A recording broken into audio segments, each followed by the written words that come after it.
민수기 14장 1절에서 11절까지입니다. 온 회중이 소리를 높여 부르짖으며 밤새도록 백성이 곡하였더라. 이스라엘 자손이 다 모세와 아론을 원망하며 온 회중이 그들에게 이르되 우리가 애굽 땅에서 죽었거나 이 광야에서 죽었다면 좋았을 것을 어찌하여 여호와가 우리를 그 땅으로 인도하여 칼에 망하게 하려 하는고 우리 처자가 사로잡히리라. 애굽으로 돌아가는 것이 낫지 아니하랴. 이에 서로 말하되 우리가 한 장관을 세우고 애굽으로 돌아가자매 모세와 아론이 이스라엘 자손의 온 회중 앞에서 엎드려진지라. 그 땅을 탐지한 자 중에 눈의 아들 여호수아와 여분네의 아들 갈렙이 그 옷을 찢고 이스라엘 자손의 온 회중에게 일러 가로되 우리가 두루 다니며 탐지한 땅은 심히 아름다운 땅이라. 여호와께서 우리를 기뻐하시면 우리를 그 땅으로 인도하여 들이시고 그 땅을 우리에게 주시리라.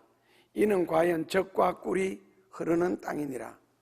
오직 여호와를 거역하지 말라. 또 그 땅 백성을 두려워하지 말라. 그들은 우리 밥이라.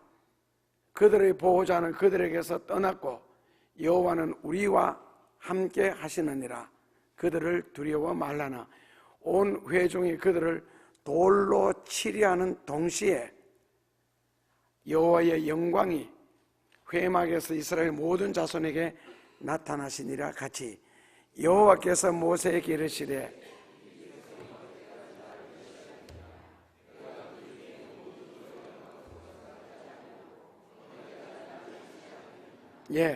그래서 전염병으로 그들을 쳐서 멸하고 너로 그들보다 크고 강한 나라를 이루게 하리라. 오늘 1절에서 12절까지 봉독을 했는데 이 중에 핵심적인 단어는 8절에 있습니다. 자, 핵심적인 단어입니다. 8절에 기뻐하시면. 그러니까 열 정탐꾼의 그 보고와 두 정탐꾼의 보고가 아니고 여호와께서 우리를 기뻐하시면, 이 문장이 전후를 다 연결합니다. 결국 이제 열 정탐꾼과 이스라엘 백성들이 다 죽임을 당하고, 성경에 보니까 전염병으로 그랬는데 전염병으로도 죽이고 불로도 죽이고 했습니다. 망한 이유는 하나님이 싫어하셨기 때문에 그렇고, 그리고 여호수아와 갈렙을 비롯해서 나머지 그 백성들은 하나님을 기뻐하셨기 때문에 그들은 젖과 꿀이 흐르는 땅에 들어가서 누릴 수가 있었습니다. 한마디로 말하면 우리가 하나님의 미움을 가인처럼 받느냐, 하나님의 기뻐하심, 하나님의 사랑을 받느냐에 따라서 인생이 크게 좌우될 수가 있습니다. 한때 즐겁게 보았던 그 야인시대, 그분이 김좌진 장군인데 그 김좌진 장군의 묘가 있는 곳이 충청남도 보령군 청소면 재정리 풍정부라고 있습니다. 거기서 첫 개척교회를 할 때에 나중에 교회 건축을 하면서 옆에서 돕는 사람을 뭐라 그럽니까? 데모도라 그래요? 디모데라 그래요? 디모데는 성경적인 건데 데모도? 제가 그런 단어를 잘 몰라서요. 그 데모도 일을 하는 사람에게 같이 데모도를 하면서 전도를 했습니다. 예수를 믿으라고 했더니 그분이 느닷없이 내게 하나님을 보여주면 믿겠대요. 굉장히 난감하죠. 하나님을 보여달라고 하는데, 그래서 내가 하나님을 보여줄 수는 없지만은 성경에 보면 하나님을 보는 방법이 기록된 곳이 있다. 그래서 성경 거기를 펼쳤습니다. 이대로 하면은 하나님을 볼 수가 있다. 그래서 보라고 이제 그 휴식 시간에 좀 멀리 가서 한번 읽어보라 그랬더니 못 읽겠대요. 왜 그랬더니 멀어서 못 읽겠대요. 그래서 가까이 와서 성경을 눈에다 붙였습니다. 읽어보라 그랬더니 못 읽겠대요. 뭐냐 그랬더니 너무 가깝대요. 그래서 이번에는 사정거리에 와서 흔들었습니다. 읽어라 그러니까 못 읽겠대요. 왜 못 읽겠냐? 뭐냐 가까우냐? 흔들려서 못 읽겠대요. 자, 그렇다면 멀어서도 볼 수 없는 게 인간의 눈이고 가까워서도 보이지 않는 것이 인간의 눈이고 흔들려도 안 보이는 게 인간의 눈이다. 그런데 그 눈 가지고 어떻게 하나님을 보려고 하느냐고. 그래서 신이 하나님이 인간의 시선 거리 안에 들어와서 우리에게 보여줘야 되느냐, 아니면 내가 하나님의 시선 가까이에 가서 하나님께 보여줘야 되느냐 했더니 기분 나빠서 예수 안 믿겠다는 거예요. 뭐가 기분 나쁘냐니까 내한테 말에 밀려서 기분 나쁘대요. 전도하다 보면 간혹 겪는 일입니다. 그러니까 상대편을 전도하려고 말에 져주잖아요. 그러면 교회 안 나오겠대. 왜? 내한테도 말해가 지는 사람한테 가서 배울 게 뭐가 있겠느냐. 이기면 기분 나쁘다고 안 나오겠대요. 굉장히 난감한 부분이 있잖아요. 그래서 기분 나빠서 예수를 안 믿겠다면 그 기분 때문에 당신은 지옥 가면 딱 알맞겠습니다 했더니 아마 열받은가 봐요. 그 다음부터 말을 안 합니다. 사람에게는 볼 수 있는 눈이 있습니다. 세 가지가. 첫째로는 육안이라는 것이 있는데, 육안이라는 것은 카메라 렌즈 역할하는 아주 단순한 겁니다. 그냥 피사체를 그냥 피사하는 그 역할만 하는 것인데, 그 눈이 어두워지면 세상 만물을 피사할 수 없으니까 깨달을 수가 없고 알 수가 없겠죠. 요한복음 9장 1절에서 11절까지 보면은 이 육신의 소경에 대해서 설명이 잘 나옵니다. 아무것도 볼 수 없는 사람. 그 다음에 둘째로는 지식의 눈이라는 것이 있습니다. 사물의 이치를 판단하거나 모든 것을 분별하는 눈, 이것을 이제 지안이라 그럽니다. 육신의 눈을 육안이라 그러고요. 그래서 지안이 약하게 되면은 인생을 살아가는데 굉장히 불편합니다. 지안이 어둡게 되면은 소경과 다를 바가 없습니다. 그래서 지안은 직접적인 경험, 둘째로는 간접적인 경험, 즉 책을 통해서, 배움을 통해서 넓혀질 수 있는 눈이 지안입니다. 사람을 보는 눈은 눈동자가 하는 것으로서 눈동자는 똑같이 박혀 있는데 사람마다 보는 눈이 다 다르고 생각하는 방법이 다 다른 것은 그 눈에 문제가 있는 것이 아니고 그 눈에서 들어온 사물, 사건을 가지고 어떻게 해석을 하느냐, 마음에 따라서 정반대의 이야기를 할 수도 있습니다. 꼭 같은 상담을 하는데 세 번째 개척교회 할 때 22살 된 동갑 나이에 처녀 총각이 연애를 했습니다. 했는데 이 자식들이 임신을 했는가 봐요. 한 번은 둘이 우리 집에 찾아와서 저는 전혀 몰랐습니다. 와서 무릎을 꿇고 가만히 있는 거예요. 야, 상담하러 왔으면 이야기를 해. 꼭 너가 임신한 사람처럼 입도 못 대고 가만히 있네. 그러니까 이 녀석이 하는 말이 임신했다는 거예요.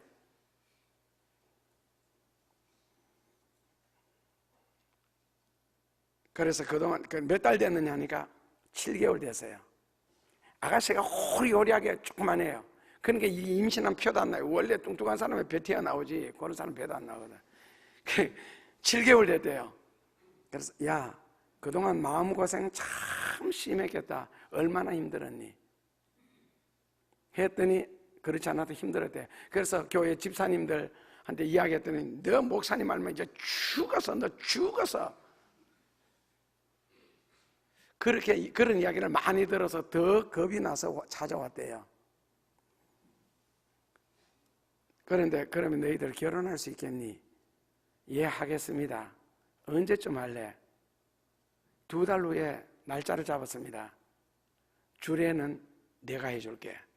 원래 목사는 깨끗한 처녀 총각 이외에는 주례를 못하게 되어 있고, 그리고 이미 몸을 거쳤으면 주례 부탁하는 게 실례야. 성직자에게는 그런 부탁하는 것이 아니야. 그러나 내가 해줄게. 나조차 너희들을 무시하거나 미워하면은 너희들 어디 가서 살 수 있겠니? 그리고 누구한테 주례를 부탁할 수 있겠니? 했더니 고맙다고 하고 나갔어요. 그 다음에 들리는 소문에 이럴 줄 알았으면 빨리 찾아왔을 텐데 맞아 죽을 줄 알았대요. 당장 내성질에 쫓아낼 줄 알았고. 그러니까 어떤 각도에서 시각에서 말해주느냐에 따라서 상대편은 소망을 얻을 수도 있고 절망을 할 수도 있습니다. 성경에 보면 참 아름다운 여자들 많이 나오잖아요. 유럽형형 아름다운 여자, 동양형 아름다운 여자, 그 다음에 태초에 이브 같은 선한 여자예요.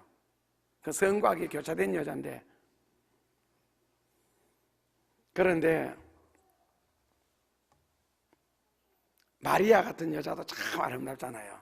왜냐하면 창녀 출신이니까. 나 창녀들 치고 몸무게 70kg 이상 나가는 여자를 본 적이 없고, 창녀 치고 그리고 뭐 배 튀어나온 여자 못 봤거든요. 영등포나 청량리, 제가 신방을 갔다가 그 집사님이 그냥 큰 길로 가도 되는데 목사님 이 길로 가야 된다고 하면서 기어이 자기가 안내하는 곳으로 가그래요. 그러니까 그 여자 집사님 운전을 했어요. 이쪽으로 하면 가셔야 된다고. 아니 빠른 길이 있는데 왜 이 길로 갔느냐 하니까 보니까 그게 청량리 몇 번째도 584번째였어요. 그러니까 홍등가 있잖아요. 그 양쪽으로 지나가는 거예요. 사이에 두고. 목사님 구경 한번 하세요. 괜찮던데요. 다 그림 같아서요. 그러니까 그 마리아 집에 예수님이 찾아가시잖아요. 길을 걷다가 돌에 부딪혀서 발톱에 피가 나니까 발가락에. 그 마리아 집에 들어갈 때 마리아가 뛰어나와서 하는 말이 뭐예요? 이거는 제2복음서라는 책에 있는 내용입니다. 제2복음서입니다. 책이. 마리아가 뛰어나와서 하는 말이 예수님 저는 창녀입니다. 그러니까 예수님이 그게 나와 무슨 상관이 있어? 그리고는 마리아 집에 들어갑니다. 그리고는 마리아가 발을 씻긴 후에 그다음에 깨끗하게 치료를 해줍니다. 그리고는 예수님이 한 달쯤 후에 마리아 집에 다시 찾아갔습니다. 마리아야 그동안 어떻게 지냈니? 마리아가 하는 말이 예수님 여자는 마음에 흡족한 한 남자를 만나면 더 이상 다른 남자를 만나지 않습니다. 그러니까 이제 창녀생활 청산한 거예요.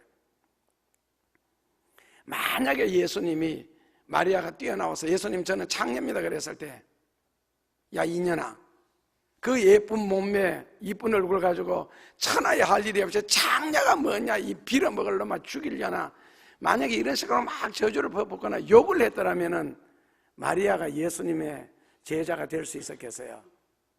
한 달로 이렇게 예수님도 궁금하신 거예요. 찾아가셔서 어떻게 지내느냐.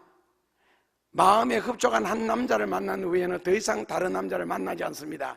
그래서 예수님이 바로 세례를 주고 그 다음에 예수님과 그 일당들 있잖아요. 12제자. 그 12제자가 가는 곳곳마다 이 마리아가 주축이 되어서 스잔나, 안나 이 세 여자가 가시는 곳마다 따라다니면서 뒤처리를 다 해줍니다. 예수님과 그 제자들이 먹는 음식값, 잠자는 방값 뒤에서 그 누가복음 8장 3절에 보면은 자기 소유로 섬겼더라고 나옵니다. 그래서 이것이 그 특이한 예수님의 사람을 대하는 방법이 아닌가. 베드로가 예수님을 마태복음 26장 70절, 72절, 74절에 보면은 부인하여 가로되 원망하며 부인하여 가로되 저주하며 부인하여 가로되 그리고 베드로가 예수님을 떠났을 때 부활하신 예수님이 다시 갈릴리 해변에 베드로를 찾아가서 만난 후에 예수님이 뭐라고 하십니까? 평안하뇨. 야 이 자식아 왜 도망가서 너가 나를 저주하며 원망할 정도로 그렇게 내가 너에게 그거밖에 안 됐느냐? 그래서 부인했느냐? 그는 예수님이 십자가에 달리시기 직전부터 시작해서 달리시는 동안 일어난 사건이거든요. 그때는 예수님도 십자가에서 내려오셔야 돼요. 저런 인간 바라보고 3년 반 가까이를 교육을 시키고 먹이고 재워주고 같이 데리고 다니면서 온갖 삶의 모습을 다 보여주시고 그리고 기적을 행하도록, 낱말 그대로 선생님과 학생의 관계가 아니고 스승과 제자의 관계를 그렇게 3년 반 동안 돈독하게 만들었는데 결론이 원망하며 부인하며 저주하여 가로되, 이게 말이나 돼요. 그러니까 저런 하잘것없는 인간들 때문에 예수님이 십자가에 달릴 필요가 없고, 그런 갈등을 예수님이 하셔야 되고, 그리고 얼른 십자가에 그 하나님의 능력을 도움받아서 잠시 내려와서, 그리고 돌아가는 베드로를 뒤를 따라가서 그 슬리퍼 있잖아요, 그걸 벗어가지고 뺨을 쫙쫙 때린 후에 그 다음에 다시 인류의 죄를 위해서 십자가에 다시 달리셔가지고 다 이루었다. 원래는 이래 돼야 되는 거 아니에요? 그게 말이나 돼요, 저주하며. 그런데 예수님은 한마디도 묻지도 따지지도 않고 평안하뇨. 그래서 어떤 면에서는 하나님만이 할 수 있는 방법이고, 어떤 부분에서는 그 예수님을 닮은 성도들이 할 수 있는 방법. 그래서 그 베드로가 나중에 십자가에 거꾸로 달려 죽기까지 충성하는 모습을 볼 때에 역시 이런 면에서 사랑이라는 게 뭔지를 한번 생각하게 해주고 느끼게 해주는 것이죠. 그래서 같은 사건을 가지고도 이건 미워하며 저주할 것인가, 오히려 감싸주고 덮어줄 것인가에 따라서 그 다음이 달라지더라는 겁니다. 그게 지안의 역할입니다. 그 셋째로는 영적인 눈이라는 영안이 있습니다. 성경 한 구절 읽으시면 쉽게 이해되리라 생각합니다. 누가복음 24장 13절에서 24절까지 스토리가 계속 됐는데 16절만 읽지요. 같이 봉독하겠습니다. 저희 눈이 가리워져서 그인 줄 알아보지 못하거든. 이게 이제 누구냐 그러면은 13절에 보면은 예루살렘에서 엠마오로 내려가는 길에 두 제자를 만납니다. 그 두 제자가 누구냐면은 18절에 보면은 누가와 글로바입니다. 거기는 글로바만 있습니다. 누가가 이 성경을 기록했기 때문에 누가와 글로바, 그 한 사람인 이렇게 나오기 때문에 두 명이 맞고요. 그래서 이들이 그래서 예수님이 그들에게 질문했습니다. 너희들이 어디서 오느냐? 17절. 그래서 18절에 글로바가 예수님께 질문하기를 당신은 어디에서 오느냐? 예루살렘에서 예루살렘에서 온다면 거기서 일어난 그 일에 된 일을 모르느냐? 19절에 예수님이 모르는 척하고 무슨 일이냐? 그러니까 예수님이 부활한 이야기, 관원들이 넘겨준 이야기, 그리고 부활하신 예수님을 봤다는 여자들의 이야기, 그리고 제자들이 실제로 가보니까 그 예수님이 부활했더라 하면서 부활하신 예수님에게, 그 예수님에게 일어난 사건을 이 글로바가 쭉 설명을 하는 거예요. 지금 설명하는 그 사람이 예수님이에요. 그런데 불과 며칠 전까지만 해도 누가가 그 예수님과 같이 있었습니다. 글로바도 마찬가지고. 그런데 왜 예수님을 알아보지 못했겠어요?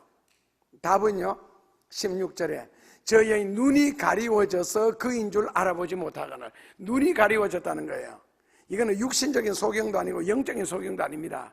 지금 예루살렘에서 엠마오로 가는 길이 굉장히 험합니다. 가보시면은요, 언덕도 있고 굽이진 길도 있고 그걸 똑바로 가는 거 보면은 박습니다. 그런데 불과 며칠 전까지 함께 있었다 할지라도 부활하신 예수님, 다른 말로 바꾸면 신령한 몸은 인간적인 눈으로는 볼 수 없도록 만들었습니다.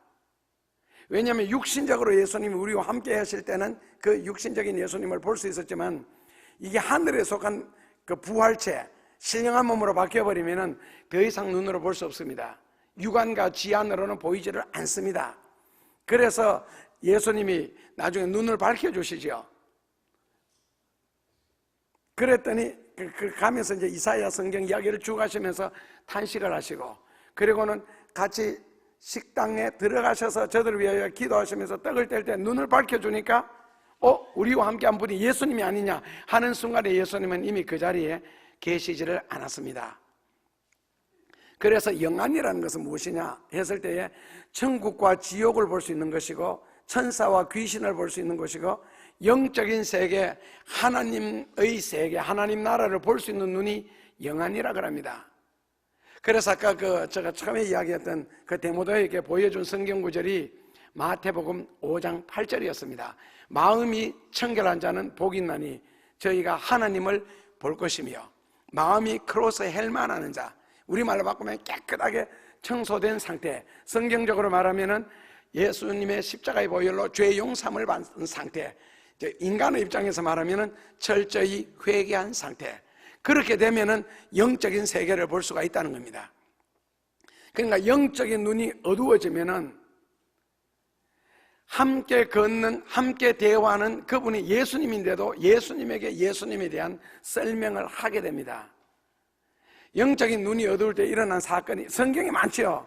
예를 들어서 엘리사가 도단성에서 기도하고 있을 때 아람 왕이 이스라엘을 공격할 때마다 실패를 했습니다. 그러니까 신하가 말하기를 이스라엘에는 엘리사라는 하나님의 종이 있는데 그분이 기도하시면은 왕이 침상에서 꿈꾸는 것까지라도 다 아나이다. 그래서 아람 왕이 그러면은 그 놈을 잡아 죽여라. 그래서 군대를 보낸 거예요. 그런데 아침에 게하시가 일어나서 성루에서 바라보니 외국 군대가 도단성을 완전히 포위하고 있었습니다. 놀라서 뛰어들어가서 엘리사에게 큰일 났다고, 지금 아람 군대가 쳐들어왔다고. 그러나 엘리사는 태연했습니다. 그리고는 한 말이 뭡니까? 기도하기를 하나님 게하시의 눈을 열어 보게 하소서. 그 순간에 게하시의 영안이 맑아졌는데 보니까 하늘에서 땅에 있는 숫자보다 더 많은, 이제 성경적으로는 불말과 불군대라 그랬습니다. 엘리사는 그것을 보고 태연할 수 있었고, 오히려 게하시가 혼비백산에서 뛰어왔을 때에 우리와 함께한 자가 저들보다도 많도다 하는 그 말을 할 수가 있었던 겁니다. 그러니까 게하시도 영안이 열렸을 때 비로소 그 놀랐던 장면에서 평안함을 얻을 수가 있었습니다. 본다는 것, 미리 안다는 것, 땅에서 일어나는 일들보다가 하늘에서 일어나는 일들을 먼저 알게 된다는 것, 하나님의 섭리를 미리 깨닫게 된다는 것, 하나님의 뜻을 알게 되면은 세상에 살면서도 우리를 애워싼 군대가, 우리는 두 사람인데 아무리 많게 보일지라도 때로는 세상의 어떤 빚도, 어떤 인간적인 관계도, 걱정도 근심도 크게 일어날 수 있지만은 그러나 평안할 수가 있습니다. 오늘 본문의 말씀도 바로 그런 내용입니다. 영안이 어둡고 믿음의 눈이 없을 때 일어나는 불행한 사건을 다루고 있습니다. 바란 광야에 이스라엘 백성들이 이르렀을 때 12명을 뽑아서 40일 동안 가나안을 탐지하도록 만들었습니다. 그리고는 돌아와서 한 보고 내용이 민수기 13장에 있습니다. 그 보고를 들은 사람들이 때문에 갈등하고 괴로워하는 이야기가 바로 민수기 14장에 있습니다. 이미 여러분들 잘 알고 계시는 내용이죠. 교회 다니면 한 번씩은 다 들었을 내용이니까요. 그래서 결국에는 산무아를 비롯해서 열 정탐군과 여호수아 갈렙 이제 두 정탐군이 갈라졌는데, 아까 그 읽었던 민수기 그 14장에 보면은 참 이게 첫째로는 1절에 뭐가 나옵니까? 고하더라, 밤새도록 고겠다. 2절에요, 원망했다. 그 다음에는 죽었으면 좋겠다, 광야에서 죽었으면 좋겠다, 애굽에서 죽었으면 좋겠다. 그 다음에 우리 처자가, 식구들이 우리가 칼에 망하겠다. 그리고 처자들은 사로잡혀서 가서 엄청 고생을 하게 되겠다. 그래서 우리는 애굽으로 돌아가는 것이 낫겠다. 그러니까 열 정탐꾼이 도대체 어떤 보고를 했기에 이스라엘 백성들 입에서 귀한 말, 선한 말, 좋은 말 한마디도 나오지 않고 죽었으면 좋겠다부터 시작을 해서 처자식이 사로잡힐 것이다.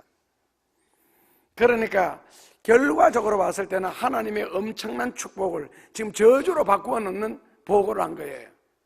하나님이 약속하시고 하나님이 예비하신 축복의 땅을 죽음의 자리로 지금 밤새도록 통곡을 했습니다. 결국 믿음이 없으니까 정반대로 행동을 했고 정반대로 말을 했습니다.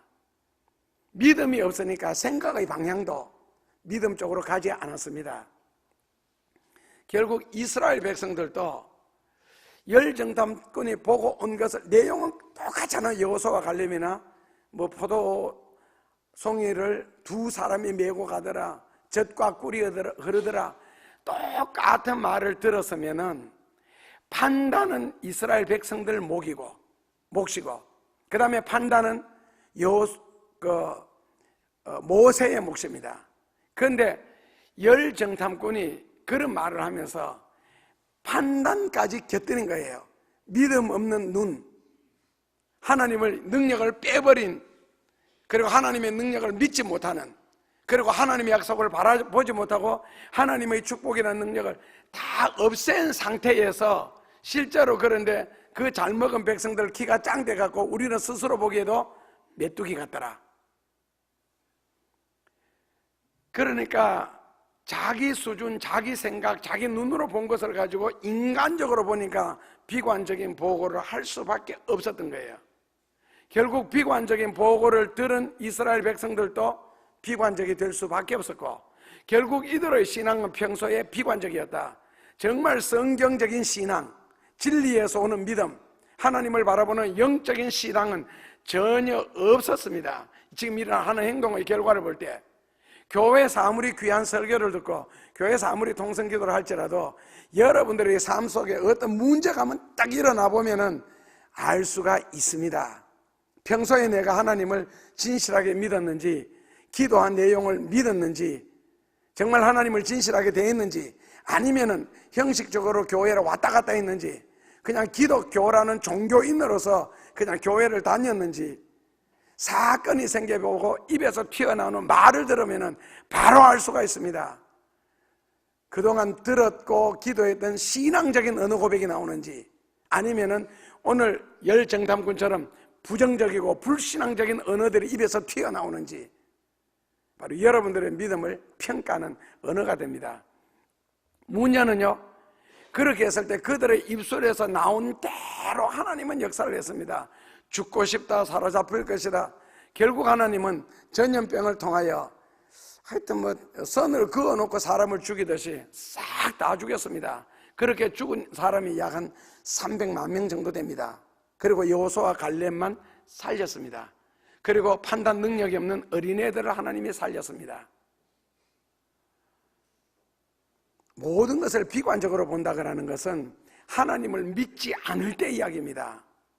결국에는 불 속에서도 사드락 메삭 아벳느고처럼, 사자굴 속에서도 다니엘처럼, 그리고 감옥에서도 요셉처럼, 그리고 온몸까지 망신창이가 된 상태에서도 욥처럼 하나님은 그 집안에서 총리 대신을 만드시고 박사 중에 박사를 만드시고, 그리고 전에 있던 재산보다도 훨씬 더 많게 축복해 줄 수 있는 것이 하나님의 능력이고 기적이고 축복이고 약속인데, 결국에는 믿음이 없으니까, 진리가 없으니까, 하나님이 안 계시니까 그들 속에는 현상, 현실 그대로만 보고 생각을 하다 보니까 자본주의 사회에서 일어날 수 있는 일이죠. 그래서 얻은 것이 뭡니까?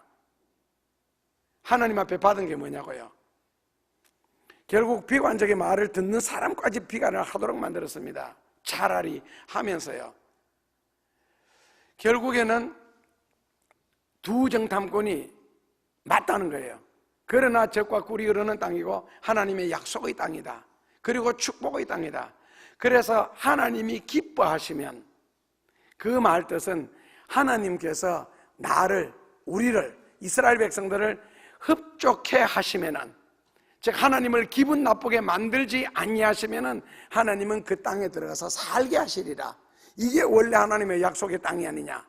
그러니까 하나님께서 축복하신다, 역사하신다, 약속하신다 이럴 때에 이스라엘 백성들은, 예를 들어서 한 달에 돈 100만 원 버는 사람 같으면 한 200~300만 원까지 더 벌게 해주는 거는 이해가 되는데, 매월 몇 천만 원씩 몇 억씩 벌게 해주겠다, 이게 이제 안 믿어지는 거예요. 왜? 자기들 생각보다 너무 커버리니까 어떻게 하나님이 그럴 수가 있느냐는 거죠. 내가 그럴 수 있는 능력이 없는데. 답은 하나님이 하십니다. 사람이 할 일이 아닙니다. 하나님이 약속하셨고 하나님이 인도하셨기 때문에 하나님이 들어가게 하시는 것이지, 사람이 지금까지 내가 해왔고 내가 이루어왔고 절대로 아니라는 겁니다. 오늘 이 여호수아 갈렙을 통해 우리에게 주는 교훈입니다. 그래서 하나님은 하나님의 방식대로 역사를 하셨는데, 결국 열 정탐꾼의 말을 먼저 들었잖아요. 산무아의 말을. 그러니까 이스라엘 백성들이 하나님의 그 엄청난 축복과 그 귀한 약속을 믿지를 못하는 거예요. 그 큰 축복을. 그러니까 성경에 돌로 치려 할 때에 이때 이제 아멘에서 출두를 하셔야죠. 하나님의 영광이 나타나기 시작했습니다. 여호수아와 갈렙을 돌로 치려는 동시에 하나님의 영광이 회막에 나타났습니다. 그리고 이스라엘 백성들이 이제 다 엎드려지게 되는 거죠. 그때에 주의 음성이 들려왔습니다. 너희들은 언제까지 나를 멸시하겠느냐? 결국 하나님의 능력을 믿지 못하는 것, 하나님의 약속을 믿지 못하는 것, 기적과 같은 하나님의 축복을 믿지 않고 사는 것은 하나님을 멸시하는 행위요, 하나님을 모독하는 행위입니다. 인간적으로 말하면 인격적으로 모독을 당하는 것이고, 신앙적으로 말하면 하나님이 기뻐하시면 반대로 하나님이 심하게 불쾌하게 여기셨다. 결국 신앙이 없으니 현실로만 바라볼 수밖에 없었습니다. 그래서 믿음이 없이 산다는 것을 하나님이 얼마나 기분 나쁘게 생각하는지, 얼마나 불쾌하게 생각하는지, 얼마나 모독당하는지, 여러분들이 믿음 없는 말을 할 때마다, 믿음 없는 행동을 할 때마다 그렇다는 겁니다. 저희들이 이 교회를 지을 때에 짝가정 포함해서 37가정으로 지었습니다. 장로님들이나 권사님들이나 집사님들 중에서 한 분이라도 목사님 돈 있습니까? 라는 말을 했더라면 저는 짓는 거 포기합니다. 저는 지금까지 교회 7개를 지었습니다. 외부, 제가 개척한 교회예요. 7번. 한 번도 돈 걱정을 해본 적이 없고, 그리고 이 돈 없어서 이거 지출 못 해본 적이 없고요. 하나님의 놀라운, 그래서 아무도 안 했기 때문에 이렇게 크게 지어질 줄 생각도 안 했고요. 자본주의 눈으로 바라보면, 현실적으로 바라보면 절대로 이거는 불가능한 겁니다. 오늘 새벽까지 지출한 돈 성전 건축 때문에 계산해 보니까 169억 8천만 원 정도, 그러니까 거의 170억이 되었습니다. 그리고 땅값까지 계산하면은요 37가정인데, 그리고 부자가 있는 것도 아니고, 저희 교회는 30평 이상 사는 사람 한 가정밖에 없습니다. 평균 10평짜리입니다. 20평 이하예요. 교회를 짓는 동안에, 지금은 말고요.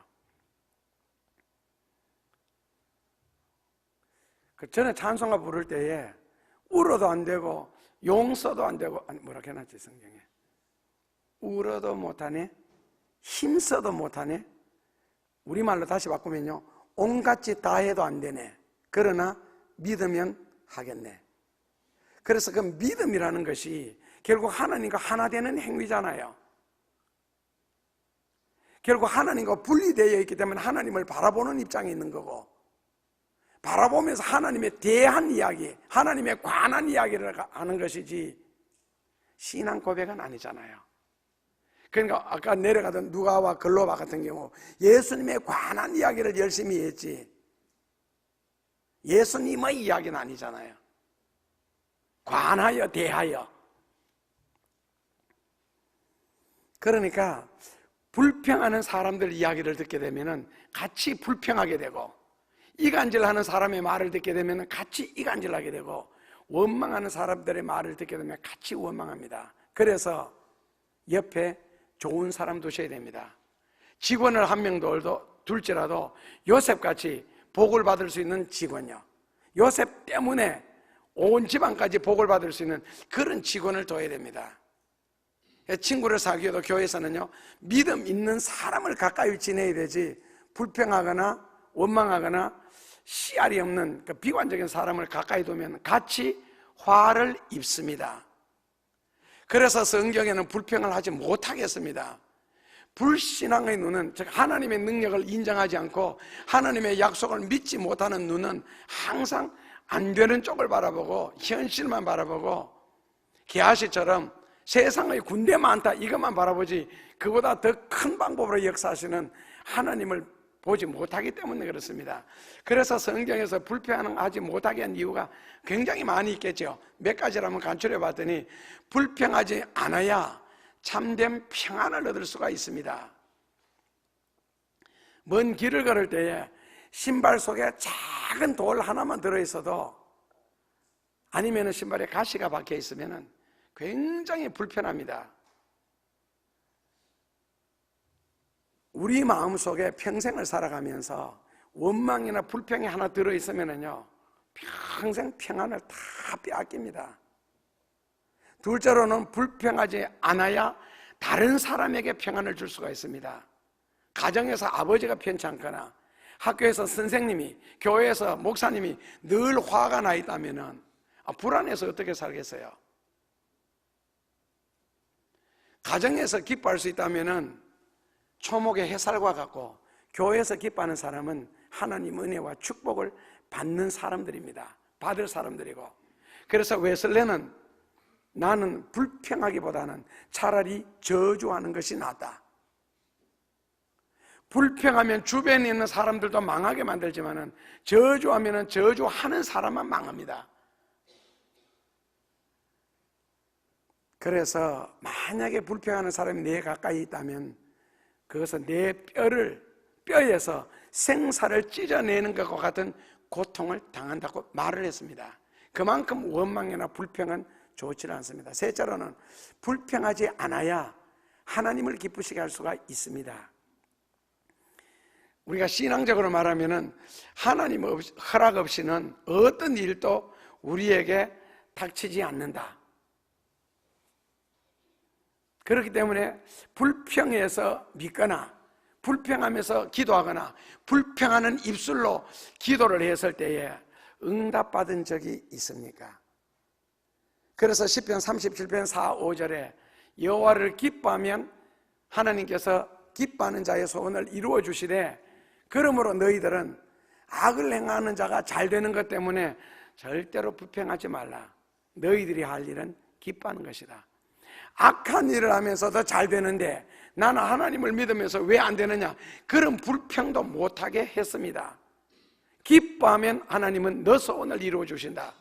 불평하는 사람이 잘 되고 잘못되는 것 때문에 내 하나님을 향한 신앙이 흔들릴 필요는 없다는 겁니다. 넷째로, 불평하는 대로 됩니다. 다시 말하면 입술에 시인하는 대로 하나님이 듣고 역사하십니다. 이것은 요한복음 5장과 욥기서 시편 이런 데 보면 욥기 13장 1절 이하에, 시편 94편 9절 이하에 다 나오는 말씀입니다. 그래서 하나님이 나는 너의 입술을 바라보고 있다. 원어 성경에서는 요한복음 14장에 기도하는 내용입니다. 나는 너의 입술을 바라보고 있다. 우리 입술에서 기도하는 말들, 긍정적이고 은혜스러운 말들을 하면은 하나님은 그렇게 역사를 해주시고, 그래서 너희를 심판하는 것은 내가 아니요, 예수님도 그렇게 하셨죠. 너희 입에서 말하는 그대로 내가 심판하리라. 그러나 만약에 입술에서 원망이 나고 불평한다면 그대로. 그래서 의학적으로 사람에게 있어서 가장 중요한 신경, 언어 중추 신경이라는 거 아시죠? 뒷골에서 내려가서 꼬리뼈까지 내려가는 온몸을 다스리는 언어 중추 신경, 말하는 대로 된다는 거. 그래서 옛날에는 이런 의학적인 것을 밝혀내지 못할 때는 말이 문서가 된다, 말이 시가 된다는 것으로 표현했습니다. 실제로 말이 문서가 됩니다. 시가 되고 하나님이 들으시고 그대로 역사하시기 때문에 그렇습니다. 그래서 이스라엘 백성들은 오늘 본문에 있는 것처럼 죽었으면 좋겠다, 어땠으면 좋겠다 하는 그대로 하나님이 이루어 주셨습니다. 그런 말을 듣고 하나님이 역사할 수 있는 방법은 그 말 그대로. 그래서 꿈에서라도 원망하거나 불평하거나 이간질을 하거나 부정적이거나 파괴적이거나 소극적인 말을 하시면 안 되고, 만약에 꿈에서라도 그런 말을 했다면 꿈에서 한 소리니까 아침에 정신이 들었을 때 생각나면 바로 무릎을 꿇고 회개함으로써 그런 것들을 내 마음속에서 지우고 치워야 되지, 그대로 두시면 화를 입습니다. 다섯째로, 불평하면 복을 받지 못합니다. 성경에서 불평해서 복을 받거나 잘 되거나 은혜 받은 사람 봤습니까? 여호수아와 갈렙처럼 귀한 것을 볼 줄 알고 선한 것을 볼 줄 알고 모든 것을 신앙이라는 것으로 볼 줄 알 때 거기에 하나님의 역사가 있는 것이죠. 철학에서 사람이란 무엇인가 했을 때 인간의 존재를 철학에서는 천사도 아니고 악마도 아닌 중간 존재다, 이렇게 결론을 내려놨습니다. 더 다른 말로 바꾸면요, 사람은 천사도 될 수가 있고 악마처럼 될 수도 있다는 이야기입니다. 결국 원망하고 불평하면 마귀가 됩니다. 왜? 마귀가 하는 짓이 사람과 하나님 사이에, 사람과 사람 사이에 원망하도록 만들고 불평하도록 만들고 이간질하는 것이 마귀의 전공 분야이기 때문에 그렇습니다. 그러나 하나님께 속한 사람은 절대로 불평하지 않습니다. 원망하지도 않습니다. 왜요? 신앙이기 때문에. 신앙이라는 말은 하나님의 능력과 약속을 믿기 때문에. 마지막으로요, 불평하고 원망하는 거 하나님이 진짜 싫어하십니다. 어느 정도 싫어하느냐면은 민수기 17장 10절에 보면은 원망하거나 불평하면은 내가 너를 죽이고 싶다, 그래서 너가 죽지 아니하려거든 하지 마라 그랬습니다. 그만큼 하나님이 지독하게 싫어하는 것이 원망이나 불평입니다. 죽이고 싶을 정도로요. 그래서 사람은 천사처럼 좋은 일을 하며 살 수도 있지만 악마처럼 나쁜 일을 하면서도 살 수가 있습니다. 이웃을 향해서도 선한 일, 좋은 일, 말을 할 수도 있지만 나쁘게 비판하고 욕을 할 수도 있습니다. 산모아를 비롯해서 아홉 정탐꾼처럼 희망이 없는 말만 할 수도 있고 여호수아와 갈렙처럼 소망적인 말만 할 수도 있습니다. 그래서 민수기 오늘 읽었던 14장 6절에서 9절에 보면 과연 열 정탐꾼의 말대로 그 땅은 아름다운 땅이요 적과 꿀이 흐르는 땅이라. 그것이 바로 모세를 통하여 아브라함과 이삭을 통하여 하나님이 우리에게 축복한 땅이요 약속의 땅이라. 그러므로 너희들은 여호와를 거역하지 말라, 그리고 두려워하지 말라. 이 두려워하지 말라는 계속 반복되면서 계속 반복되는 문장은요, 여호와께서 우리와 함께 하시리라. 그래서 두려워하지 말라는 거고, 그래서 거역하지 말라. 하나님이 함께 하시기 때문에 하나님께서 우리를 기뻐하시면 그리로 인도해서 살게 하리라. 그들은 우리가 스스로 보기에도 메뚜기다 아니고 그들은 우리 밥이라. 똑같은 환경, 똑같은 사건을 보고 난 뒤에 어떻게 이렇게 눈이 정반대로 되겠어요? 그러니까 얼마나 내가 신앙적이고 영적이냐, 얼마나 세상적이고 인간적이냐, 속물이냐에 따라서 고백을 반대로 합니다. 하나님이 약속했던 그렇게 사모하는 땅, 그렇게 기다리던 땅, 그렇게 아름답고 기름진 땅, 지금 출애굽하는 과정에서도 10가지의 기적과 홍해를 건너서부터 매일 매 순간 하나님의 기적을 통해서 지금 여기까지 이르렀는데 다 와서 의심하다가 죽임을 당하지 말자. 오히려 하나님이 원래 우리에게 주시려고 했던 땅이 아니냐. 지금도 우리는 불과 구름 기둥 아래에 있고 새벽마다 하늘에서 내리는 만나로 먹고 살고 반석에서 터져나오는 샘물을 마시고 살고 있지 않느냐. 하나님을 거역하지 말자. 그래서 신앙의 눈이라는 것은 좋은 것을 볼 줄 알고 귀한 것을 볼 줄 압니다. 세상에서 일어나는 모든 일들이 여러분들에게 원하는 일만 일어나는 것이 아닙니다. 어떤 면에서 오히려 반대일 수도 있습니다. 그러나 그 모든 것을 바라보는 눈이 신앙적이라면은 내가 신앙적으로 바라보는 만큼 하나님도 그 모든 것을 합력해서 하나님의 뜻을 이루어 나갈 겁니다.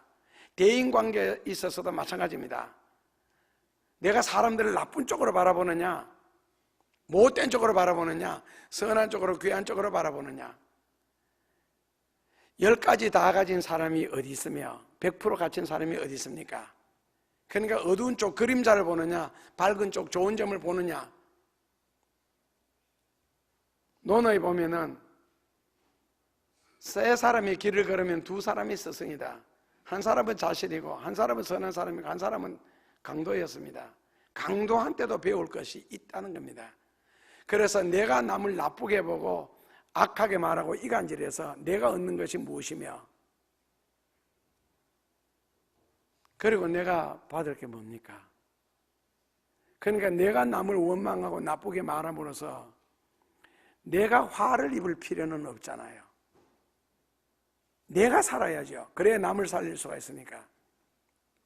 그래서 같은 환경에서도 여호수아와 갈렙은 좋은 것을 바라봤고 신앙의 눈은 항상 좋은 쪽으로 생각합니다.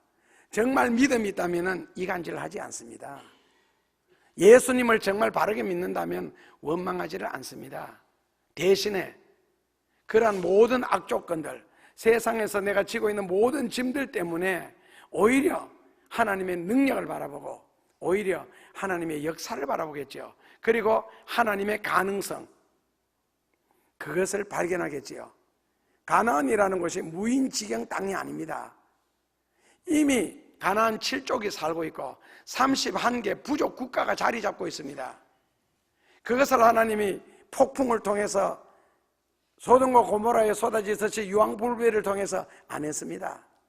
한 부족씩 차례대로 하나님이 점령을 하도록 만들었습니다. 이유는요, 출애굽기에 보면은 단번에 그 많은 것을 얻게 되고 누리게 되면은 이스라엘 백성들이 그 축복을 감당을 못 한다는 겁니다.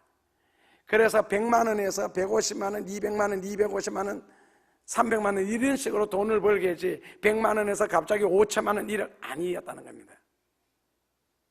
그래서 조금씩 하나님이 차례로 그 세력을 물리치고 차지하겠다. 왜? 가나안 땅이라는 것이 이스라엘 백성들이 생각하는 것보다는 훨씬 더 놀라운 하나님의 약속의 땅이었기 때문에 그렇습니다. 그래서 신앙적으로 볼 때는 민수기 14장 8절에 오늘 본문에 하나님이 반드시 우리를 인도하시리라. 그래서 하나님을 의지하자. 그리고 기도하고 믿고 기다리자. 아무리 약한 인간이라 할지라도 하나님을 믿고 의지하면은 하나님의 능력에 의해서 우리가 하나님과 하나가 되기 때문에 그렇습니다. 그래서 그 믿음의 눈으로 본다는 것 있잖아요. 다윗처럼 구척장사 골리앗, 다윗 키가 1m 50cm, 골리앗 키가 2m 72cm, 그리고 형제 5이 더 있었고, 그래서 물맷돌 5개를 가지고 나가는 거고. 그러니까 사울이 자기 갑옷을 벗어서 다윗에게 입히니까 위에 거 입혔는데 벌써 발등까지 다 가리워졌습니다. 칼 질질 끌려서. 그래서 다윗이 하는 말이, 나는 이런 거 필요 없다고, 물맷돌만 있으면 되고 하나님 계시면 된다. 저 이방인의 개와 같은 인간을 하나님이 모독하는데 두고 볼 수는 없다. 어떤 면에서 의분. 그렇기 때문에 그 숫자도 5 형제라는, 그 다음에는 그 골리앗의 덩치도 키도 믿음의 눈으로 볼 때는 이방인의 개입니다. 아무것도 아니라는 뜻입니다. 이방의 경공이다. 그래서 다윗은 그 믿음대로 일을 해내었고 믿음대로 역시 승리를 했습니다. 그래서 믿음으로 산다는 것 있잖아요. 하나님을 바라보고 하나님을 의지하며 산다는 것, 그리고 그분에게 기도하며 산다는 것. 우리가 이 세상을 살아가면서 무수한 일들을 대할 텐데 여러분들은 어떻게 견디시겠어요? 그래서 꺽꺽하십니까? 위병이 생겨서 소화가 안 되어서 잠 못 자서 항상 눈이 벌겋게 되어 있습니까? 내가 지려고 하니까 무겁잖아요. 그래서 하나님이 성경과 기도라는 특이한 2가지를 우리에게 선물로 주셨잖아요. 성경을 통해서 하나님의 뜻을 깨닫도록 해서 그대로 살게 하셨고, 그리고 깨닫지 못하는 것은 기도를 해서 하나님 앞에 부탁드리고 하나님을 의지해서 하나님이 역사하도록. 그러니까 사사건건 불신앙적인 눈으로 볼 때는요, 세상 피곤해서 못 삽니다. 힘들어서요. 정신건강에도 좋지 않고요. 그래서 하나님을 신뢰하는 믿음이라는 것 있잖아요. 그래서 믿음의 눈이라는 것은 세상을 볼 때 귀한 것과 감추어져 있는 것까지 볼 수 있는 능력이 생깁니다. 마라에서 쓴물이었지만은 그러나 거기에서도 가능성을 발견할 수 있고 하나님의 능력을 체험할 수가 있고, 작은 것을 가지고도 큰 것을 볼 수 있는 통찰력이 있습니다. 그래서 오병이어의 사건이 일어나는 것이고, 손바닥만한 구름을 통하여서 3년 반 한 나라의 가뭄을 해소시킬 수 있는 큰 비가 손바닥만한 구름 속에 있다는 것을 깨닫고 빨리 왕궁으로 돌아가소서. 그게 바로 믿음의 눈이 보는 것이고 믿음이 하는 역할이고 믿음에서 오는 힘입니다. 그래서 울어도 안 되고 힘써도 안 되는 부분을 믿으면 하겠네, 체험해 본 사람만이 할 수 있는 간증이 아니겠어요?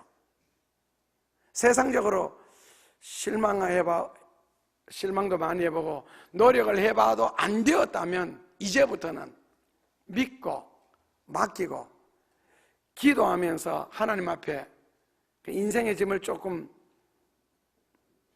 열어놓고 좀 신이 나게 사는 방법도 있을 텐데요. 신앙적으로 감사하며 사는 방법도 얼마든지 있을 텐데요. 믿음으로 사는 자가 믿음 없이 행할 때는 게하시처럼 죽습니다. 발람 선지자처럼 망합니다. 그러나 하나님을 믿는 사람이 하나님을 언제까지 멸시하겠느냐, 언제까지 하나님의 능력을 믿지 않고 기적을 믿지 않고 약속을 믿지 않고 살겠느냐. 만약에 믿고 살 수 있다면 하나님의 한없는 은혜와 축복이 여러분들의 평생에 여러분들의 삶의 현장에서 하나님의 계심을 발견할 수 있을 겁니다. 예수님 감사합니다. 믿게 하소서, 보게 하소서, 그리고 그 믿음을 저희들에게 말씀을 통하여 깨끗하게 주시옵소서.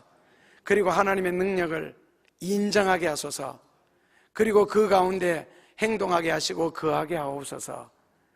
단순하게 육안과 지안으로만 세상을 살지 말게 하시고 보이지 않는 세계를 바라보므로 더 신이 나는 인생, 여행 떠나도 기분 좋은 삶이 되도록, 우리의 신앙생활이 되도록 하나님께서 영육간에 역사하여 주옵소서. 예수님 이름으로 감사하며 기도하옵나이다.